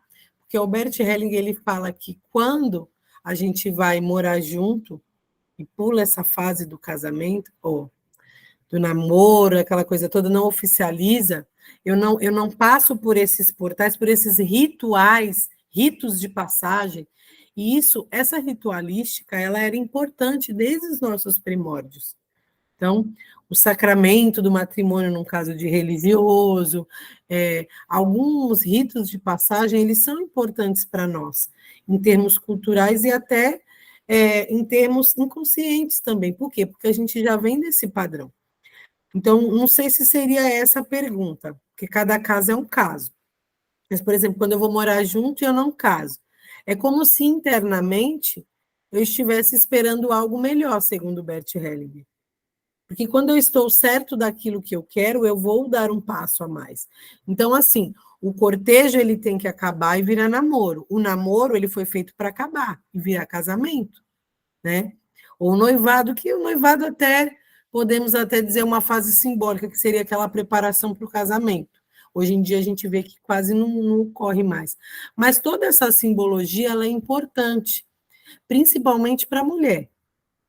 E aí, muitas vezes, o outro não teve aquilo e ele se sente ferido de uma forma inconsciente por não ter tido, porque aquilo era importante, principalmente na questão do casamento, tá? E aí, quando vem os filhos depois e aquele casal ainda não são casados, internamente é como assim, ó, tô esperando uma coisa melhor do que seu pai, do que sua mãe. Então, o vínculo ele vai se fortalecer mais, porque a partir do momento, é um papel, é algo simbólico, mas o simbólico ele faz efeito no nosso campo também. Então, se é um papel, tá, mas aquilo ali tem uma representação interna para mim. Para alguns vai ter mais peso, para outros vai ter menos, sim, mas não deixa de não ter. E a partir do momento que eu faço essa ritualística, é um compromisso que eu assumo. Eu estou assumindo um compromisso. E as chances de que isso dê certo, ela aumenta, porque estou me comprometendo com aquela situação. Bom, não sei se você entendeu, Bruno, é isso?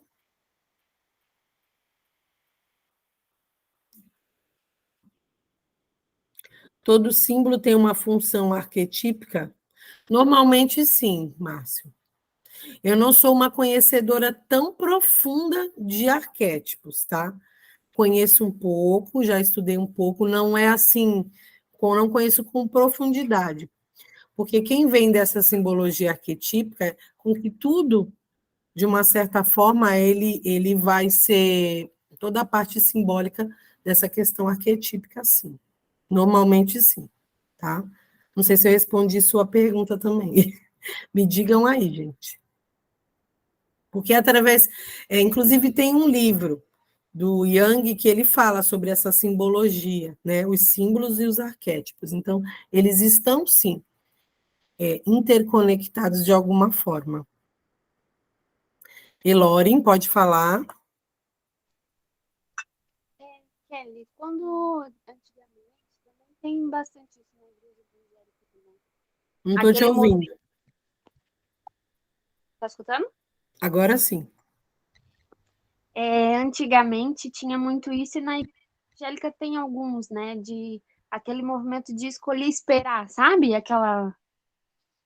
Isso Do es- atrapalha também, isso também não Você é. fala esperar, esse movimento de fazer a ritualística atrapalha ou o movimento de não fazer atrapalha? Eu não entendi o que você quer O saber. movimento de não fazer atrapalha.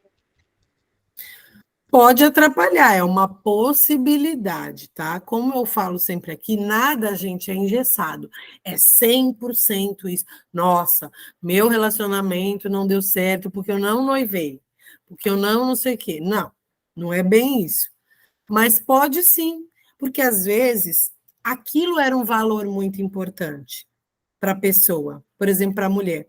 Eu conheço casais que estão assim, moram junto há muito tempo, mas que no fundo, na alma da mulher, ela fala: Poxa, ele nunca quis casar comigo, tá entendendo? Para a mulher, isso costuma ter um peso maior do que para o homem. Para o homem, o peso é meio contrário, mais no sentido de me comprometer. Então, quando ele está com o masculino muito bem resolvido, ele quer se comprometer. Ele vai querer se comprometer. Ele vai querer agradar essa mulher e ser esse homem que vai suprir as necessidades dela. Então, assim, meu amor, você quer casar? Vamos casar.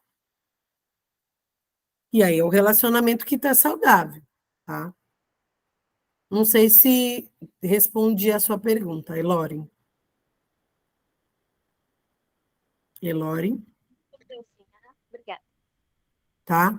E aí sempre isso, gente, nada é muito engessado, nada é isso, é só isso. Ah, não olhem para as questões de uma forma que é aquilo, buscando as respostas para justificar o que deu, o que não deu.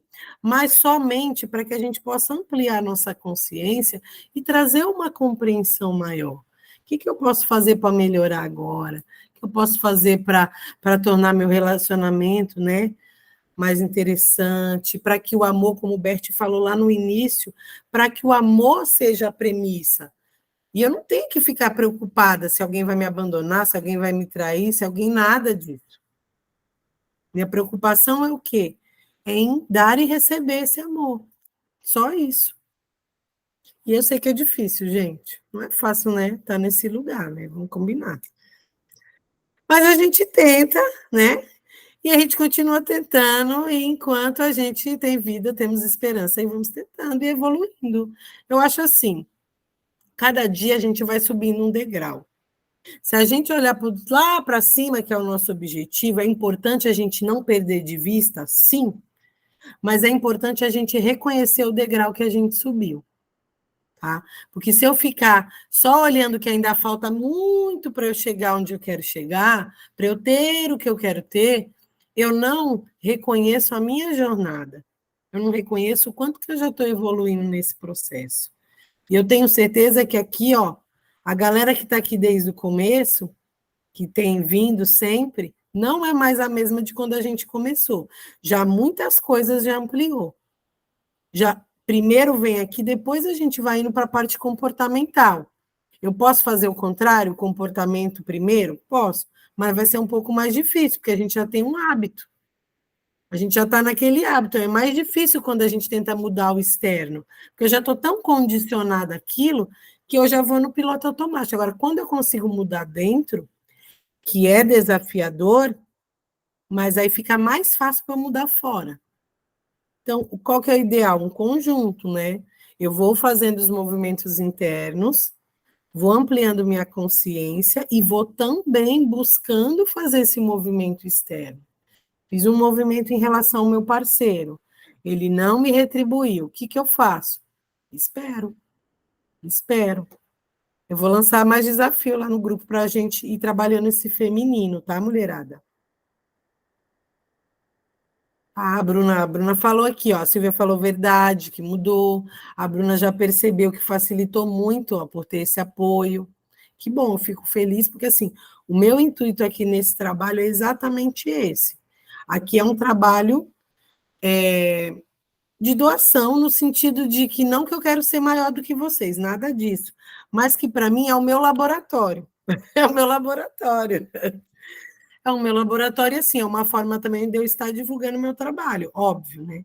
A gente sempre tem essa questão da troca. Vocês trazem essas trocas, é uma forma que eu consigo me aprofundar nesse conhecimento cada vez mais, para trazer para vocês, e com isso eu também trabalho o meu próprio processo. Então, para mim, é bem importante esse grupo. E quem está participando, que bom. Cada um vai subir no seu degrauzinho, gente. Tá? E aí vai reconhecendo o quanto que a gente vai subindo nesse degrau. E se parabenizando por isso, porque assim, o mérito não é da Kelly de forma alguma. O mérito é de vocês, de cada um que conseguiu subir o degrau, que se permitiu também. Porque às vezes eu estou ainda muito preso na minha dor e eu não me permito, ainda não estou no momento. E está tudo certo, tá? Não se cobrem também. Bom, vamos para a nossa dinâmica? Vai ser uma dinâmica bem simples, mas de meditativa, tá? Vou pedir para vocês ficarem numa posição de centramento. Vou compartilhar uma musiquinha aqui. Espera aí.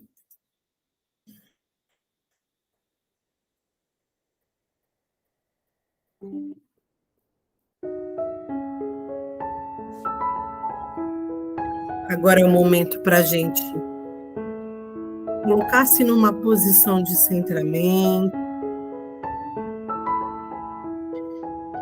coluna ereta, pés apoiados no chão, para quem conseguir.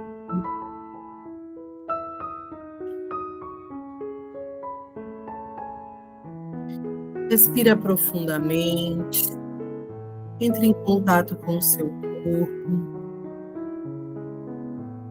Permita olhar para dentro de você. O nosso caminho para dentro é o caminho do feminino. Isso também é válido para os homens. Quando ele também consegue olhar para esse feminino de uma forma mais profunda, ele consegue se conectar com a mulher dele também de uma forma mais profunda. Então agora se permita respirar profundamente, sentir os seus pés, suas pernas, sentir o contato do seu corpo com a cadeira, com o sofá, com o lugar onde você se encontra. Perceba-se nesse movimento.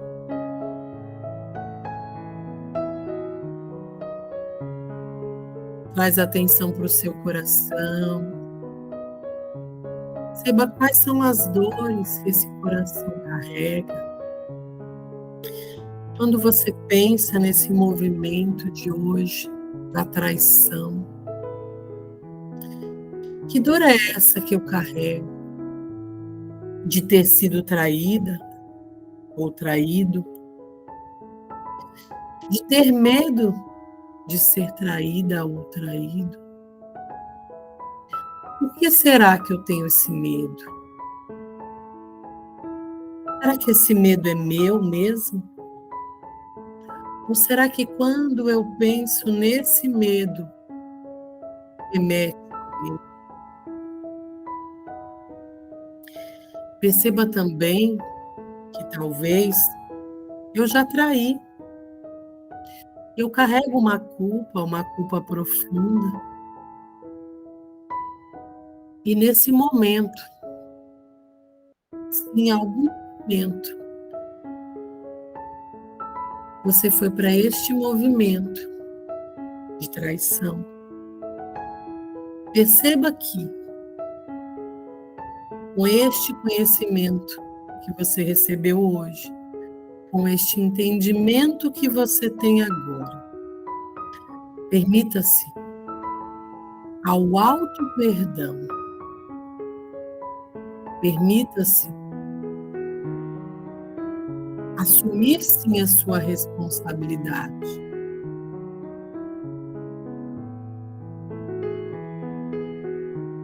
Mas entendendo o quanto você sente muito por isso. E agora, eu quero que você traga na sua frente a imagem do papai e da mamãe. E atrás deles, todo o seu clã. Atrás do papai, a família do papai, atrás da mamãe, a família da mamãe. E mesmo que você não os conheça, só imagine, só intencione a imagem de todos eles. Perceba quantas dores, quantos sofrimentos ali, em decorrência deste sentimento de traição. Quantas mulheres e homens foram traídos, quanta raiva, quanta dor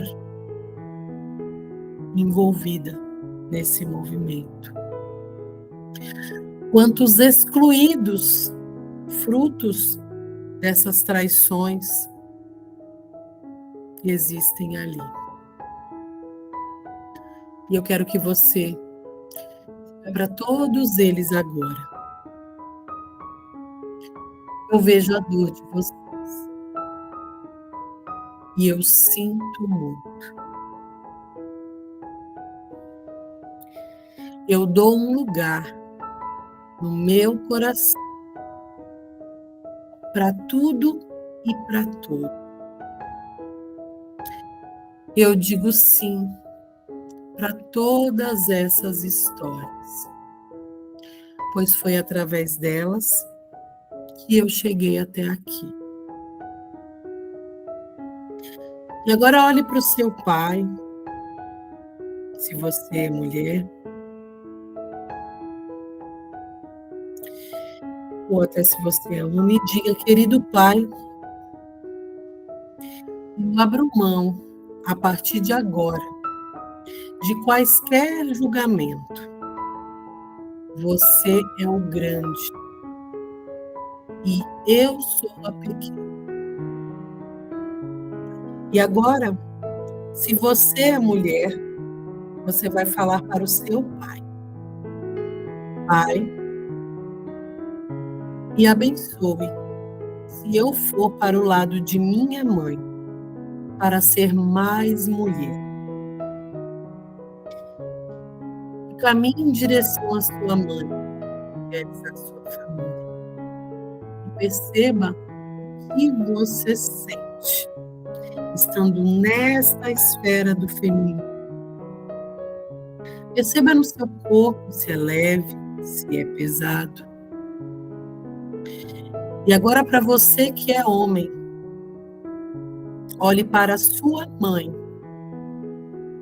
Apenas para os homens.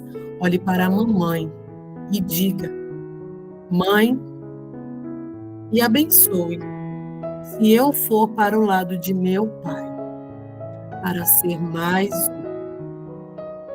E caminhe em direção ao clã do seu pai, ao seu pai. E perceba se você sente essa bênção.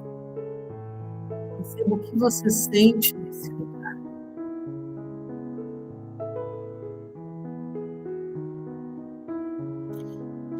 E agora você, mulher, se por algum motivo você julgou a sua mãe, em algum momento ou relacionamento dela, diga para ela: Mamãe, eu estou de volta. E eu sinto muito, mãe, pois eu achei que eu era maior que você. A partir de agora, mãe, eu abro mão de te julgar e eu volto para o meu lugar de filha. Perceba como é estar aí, pequena, diante dessas mulheres. E diga para todas elas: meu lugar, eu sou a pequena das pequenas. E eu tomo toda a força do feminino que vem através de você. E agora, se você é homem, olhe para o seu pai e diga: papai, eu sinto muito se eu te julguei. Eu achei em algum momento que eu era maior do que você e que eu poderia fazer melhor do que você. Mas a partir de agora, pai, eu volto para o meu lugar de pequeno. Recebo de você toda a força, toda a força dos homens da minha vida. E perceba como é estar aí. Abrindo mão dessas expectativas infantis de querer ter uma mãe ou um pai melhor. E agora vocês olham para os dois e digam para eles: querido papai, querida mamãe, vocês são os pais certos para mim. Mamãe, você é a mulher certa para o meu pai. Papai, você é o homem certo para minha mãe. Mamãe, o seu olhar para o meu pai é só seu. Eu sou só a filha. Eu sou só o filho. A relação de vocês só pertence a vocês. E a partir de agora, eu abro mão de todas essas minhas expectativas em relação ao relacionamento de vocês. E eu aceito que tudo foi como foi. E eu agradeço pela vida que veio até mim. Eu agradeço pela vida que veio através do relacionamento de vocês. Agora, olhe para todos eles e diga: agora eu digo sim. Digo sim para vocês como um casal. E eu digo sim para a vida. E agora se vire. Antes de explicar, você pode fazer uma reverência para os seus pais, agradecendo. E depois se vire. Perceba como é se distanciar desses pais. Seguir o seu caminho. E agora eu quero que você lembre de algum ou de alguns relacionamentos onde você foi traído, traída, de alguma dor em relação a esses relacionamentos, se você já sentiu essa dor ou teve muito medo. Eu quero que você traga essas pessoas na sua mente. Olhe para ele, ou para eles, para ela ou para elas, para todos. E diga: agora eu vejo a realidade. Agora eu começo a ver a realidade. E começo a compreender tudo o que foi. E que tudo foi como tinha que ser. Olhe para essa pessoa ou para essas pessoas e diga a elas: eu fico com tudo que foi bom na nossa relação. E eu assumo os meus 50% de responsabilidade em tudo que nos aconteceu. Eu deixo você ou vocês com seus 50% de responsabilidade. E a partir de agora, eu dou um lugar para você no meu coração. E eu te libero e me libero para que nós dois, para que todos nós possamos seguir adiante. A partir de agora, eu sou livre e você também, para viver um amor. Para viver o amor que eu tanto quero e mereço. Gratidão por tudo, por todo o aprendizado, por todo o ensinamento. E também se vire e siga o seu caminho. Perceba como é agora seguir o seu caminho e lá na frente encontrar o seu atual parceiro ou parceira, ou talvez alguém que ainda vai surgir no seu caminho. Perceba como é sentir nesse lugar. E diz para o seu parceiro ou para o seu novo parceiro que ainda vai surgir, ou para a sua parceira: agora sim, agora estou livre. Agora eu posso viver esse amor. Agora estou pronta, pronto para dar e para receber na mesma medida. Diz para ele ou para ela: eu te recebo, eu te espero. Se você sentir de dar um abraço, dê um abraço, sinta, permita-se sentir o que você precisa sentir.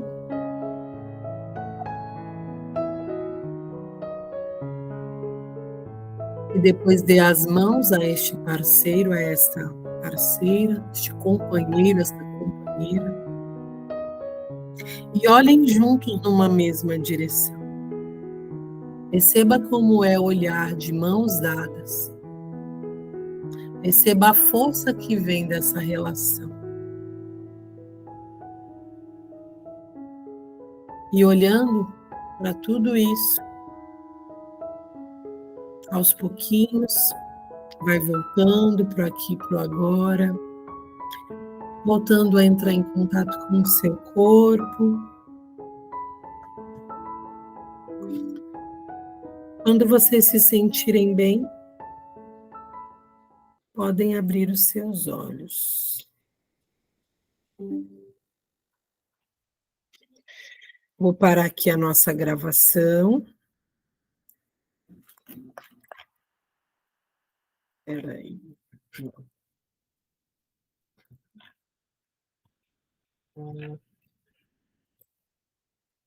Bom, é isso pelo nosso encontro de hoje. Vou encerrar aqui, encerrando a nossa gravação. E quem quiser